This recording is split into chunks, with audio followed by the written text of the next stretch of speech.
ఎమ్మెల్యేలు 8 మంది పార్లమెంట్ సభ్యులు ఇవాళ మనకు తెలంగాణ రాష్ట్రంలో కాంగ్రెస్ పార్టీ కార్యకర్తలు కష్టపడి గెలిపించారు. ఓడినప్పుడు కుంగిపోవడము, గెలిచినప్పుడు ఉప్పొంగిపోవడం కాదు.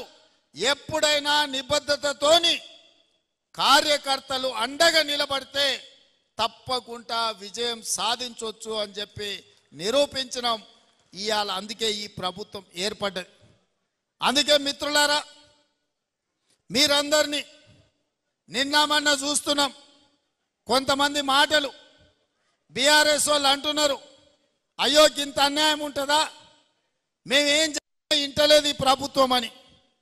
10 ఏళ్ళు మా కార్యకర్తల్ని కొట్టి చంపి కేసులు పెట్టి జైళ్ళలో పెట్టినప్పుడు కేసీఆర్ ఎక్కడ పోయింది రాజనీతి, ఎక్కడ పోయింది ప్రజాస్వామ్యం? ఆనాడు మేము నీలాక దొంగ దెబ్బ తీస్తలేం, నీలాక అక్రమ కేసులు పెడతలేం, బాజాబ్తా ప్రజల చేత ఎన్నికై ఇక్కడికి వచ్చినాం. 6 నెలలనే అంత అయిపోయినట్టు కేసీఆర్ ఏదేదో మాట్లాడుతుండు. ముందుంది ముసళ్ళ పండుగ అని చెప్పి నేను ఈ చెప్పదలుచుకున్నా. ఇవాళ ఆ ఎమ్మెల్యే పోయిండను, ఈ ఎమ్మెల్సీ మారిండను కేసీఆర్ సన్నాయి నొక్కులు నొక్కుతున్నాడు. మరి ఇన్నాళ్ళు ఎక్కడ పోయినావు నాయన? మా ఎమ్మెల్యేలను గుంజుకున్నప్పుడు మా కార్యకర్తలు కష్టపడి గెలిపించి అసెంబ్లీకి పంపిస్తే అక్కడి నుంచి అక్కడనే గద్దలాక దన్నకపోయినప్పుడు ఈ దుఃఖం కనిపించలేదా? ఇవాళ ఎందుకు వచ్చింది?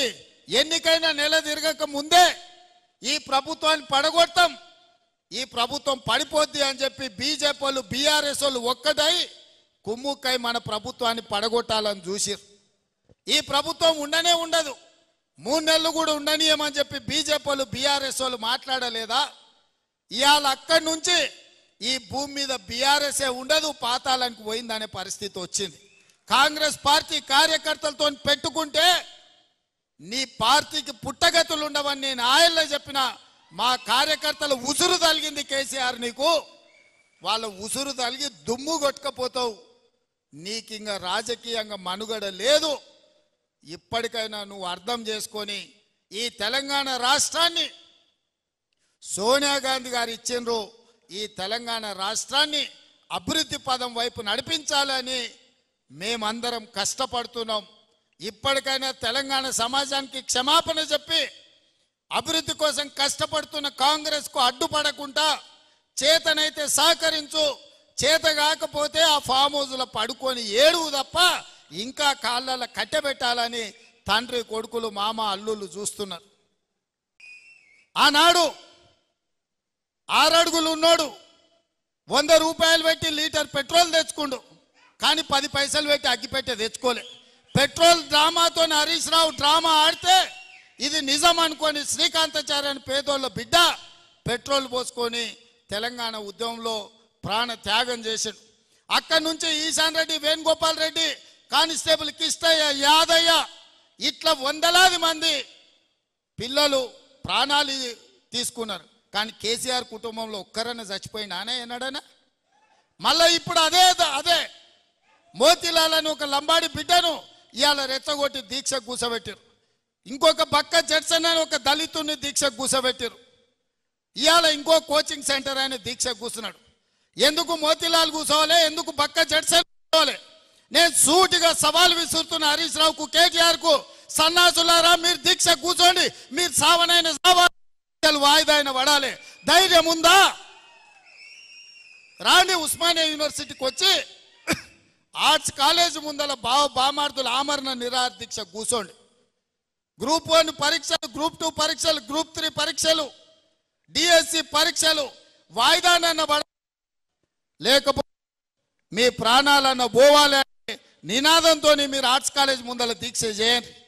మేము కాపలా ఇస్తాం, మిమ్మల్ని ఎవ్వడు ఆపడు, సూతం ఎన్రోల్ చేస్తారు.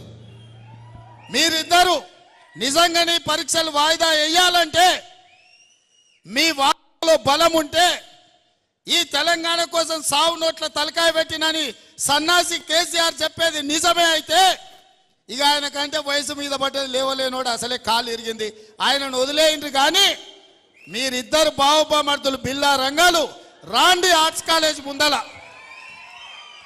మా ఎన్ఎస్యుఐ యూత్ కాంగ్రెస్ కార్యకర్తలు కంచేసి కాపాడతారు మిమ్మల్ని. పరీక్షలు వాయిదా పడే వరకు మీరు నిరాదీక్ష చేయండి ఆర్ట్స్ కాలేజ్ ముందల. అది మాత్రం చేయరు. పొద్దుటిపూట తింటారు, రాత్రిపూట తాగుతారు. మీరు మాత్రం సంతోషంగా ఉండాలా. పేదోళ్ళ పిల్లలు దీక్షలతోటి ఆమరణ నిరాదీక్షలతోటి పేదోళ్ళ పిల్లల ప్రాణాలు బలి ఇవ్వడానికి ఇలా బావబామర్దులు ఇద్దరు కలిసి కుట్ర చేస్తారు. ఇవాళ అందుకే విద్యార్థులకి వేదిక మీద నుంచి నేను విజ్ఞప్తి చేస్తున్నా. వాళ్ళ పార్టీ బలహీన పడ్డప్పుడు, రాజకీయంగా వాళ్ళు సచ్చినప్పుడు విద్యార్థులను చంపి ఆ శవాల మీద పార్టీని నిర్మించుకోవాలని కుట్ర చేస్తున్నారు.